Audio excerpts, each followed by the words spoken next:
یاسر کے ساتھ پیش آنے والے یہ واقعات ہمیں یاد دلاتے ہیں کہ ہمیں ہمیشہ اللہ پر بھروسہ رکھنا چاہیے اور ہر برائی کے خلاف دعا اور حفاظت کرنی چاہیے۔ ہماری آج کی آخری کہانی بھی کالے جادو سے متعلق ہے کہ کیسے خاندان کے کچھ لوگوں نے حسد میں آ کر کالا جادو کروایا۔ یہ کہانی میرے بڑے بھائی حارث کے گرد گھومتی ہے جو دبئی میں کام کرتا تھا۔ حارث ہمیشہ سے محنتی اور خوش مزاج انسان تھا اور ہماری فیملی کے لیے باعث فخر تھا کہ اسے دبئی میں ایک اچھی ملازمت مل گئی تھی۔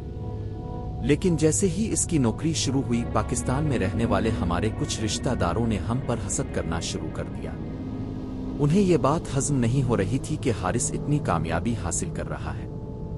ہمیں بعد میں پتہ چلا کہ ان رشتہ داروں نے حسد کی وجہ سے ہم پر کالا جادو کروایا تاکہ حارث کی زندگی میں مشکلات پیدا ہو سکے۔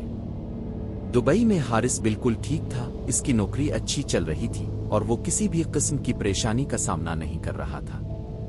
اس کی دن رات محنت نے اسے کمپنی میں ایک بہترین مقام دلایا تھا۔ وہ اکثر ہمیں فون کرتا اور اپنی زندگی کے متعلق بتاتا۔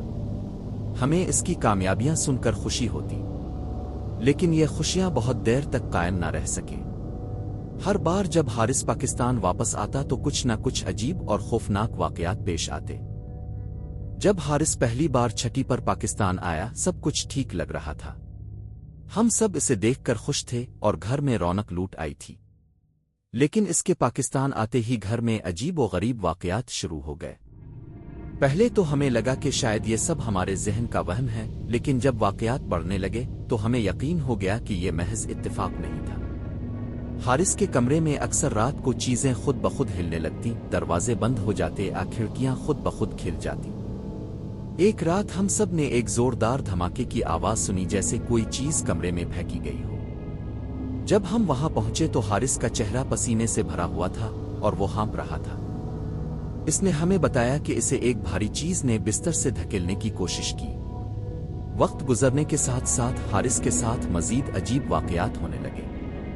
اسے بار بار خواب میں ایک بوڑھی عورت نظر آتی جس کا چہرہ خوفناک اور بدن جھکا ہوا تھا۔ وہ عورت اسے دھمکی دیتی کہ تم دوبارہ دبئی نہیں جا سکتے، تم یہاں قید ہو چکے ہو۔ ہر بار جب وہ خواب سے جاگتا تو وہ پسینے میں بھیگا ہوتا اور زور زور سے سانس لے رہا ہوتا۔ ایک دن حارث نے ہمیں بتایا کہ جب بھی وہ دبئی جانے کی تیاری کرتا، اسے ایسا محسوس ہوتا جیسے کوئی بھاری چیز اس کے جسم کو جکڑ لیتی ہے اور اسے روکنے کی کوشش کرتی ہے۔ ایک دن جب اس کی فلائٹ تھی، حارث اچانک بے ہوش ہو گیا۔ ہمیں سمجھ نہیں آیا کہ یہ کیا ہو رہا تھا، لیکن اب ہمیں یقین ہو چکا تھا کہ یہ سب کالا جادو تھا۔ یہ حالات دیکھ کر ہم نے ایک قریبی عالم سے رابطہ کیا۔ وہ عالم کالا جادو اور جنات کے معاملات کو سمجھتا تھا۔ اس نے ہمیں بتایا کہ یہ سب کسی حسد کرنے والے رشتہ دار کی طرف سے کیا گیا کالا جادو ہے، جس کا مقصد حارث کی زندگی میں مشکلات پیدا کرنا تھا تاکہ وہ دبئی نہ جا سکے اور ترقی نہ کر سکے۔ عالم نے ہمیں کچھ عملیات بتائے اور کہا کہ گھر میں روزانہ قرآن کی تلاوت کریں اور مخصوص دعائیں پڑھیں۔ ہم نے فوراً ان عملیات کو اپنانا شروع کیا اور حارث نے بھی نماز اور تلاوت پر توجہ دی، لیکن حالات ٹھیک ہونے کی بجائے مزید بگڑتے جا رہے تھے۔ جیسے ہی حارث دوبارہ دبئی جانے کی تیاری کرتا، کوئی نہ کوئی حادثہ ہو جاتا۔ ایک دن ہم نے حارث کو دبئی واپس بھیجنے کا فیصلہ کیا، چاہے کچھ بھی ہو۔ ہم سب کو اندازہ تھا کہ کچھ نہ کچھ ہوگا، لیکن ہم پرعزم تھے۔ حارث نے فلائٹ کی بکنگ کروا لی اور ہم نے اس دن کے لیے بہت تیاری کی تھی۔ لیکن فلائٹ کے دن صبح سویرے حارث نے ہمیں بتایا کہ اس کا جسم بھاری ہو گیا ہے اور اسے چلنے میں دقت ہو رہی ہے۔ اس نے فلائٹ مس کر دی اور ہم سب بے حد پریشان تھے۔ یہ واقعات بار بار ہوتے رہے اور ہر بار کوئی نہ کوئی حادثہ پراسرار واقعہ پیش آتا۔ ہمیں اب سمجھ نہیں آ رہا تھا کہ کیا کریں۔ حالات بدتر ہوتے گئے۔ ایک رات ہم سب سو رہے تھے جب اچانک حارث زور زور سے چیخنے لگا۔ ہم سب بھاگ کر اس کے کمرے میں پہنچے تو دیکھا کہ وہ زمین پر لیٹا ہوا تھا اور اس کی آنکھیں بند تھیں، لیکن وہ زور زور سے بول رہا تھا جیسے کسی سے بات کر رہا ہو۔ عالم کو فوراً بلایا گیا۔ عالم نے بتایا کہ حارث پر جنات کا اثر ہے جو اسے دبئی جانے سے روک رہے ہیں۔ اس رات عالم نے کچھ عملیات کیے اور جنات سے بات کرنے کی کوشش کی۔ جنات نے بتایا کہ حارث کو کبھی بھی دبئی واپس نہیں جانے دیں گے، وہ ہمارے قابو میں ہے۔ یہ حالات ناقابل برداشت ہو گئے تھے۔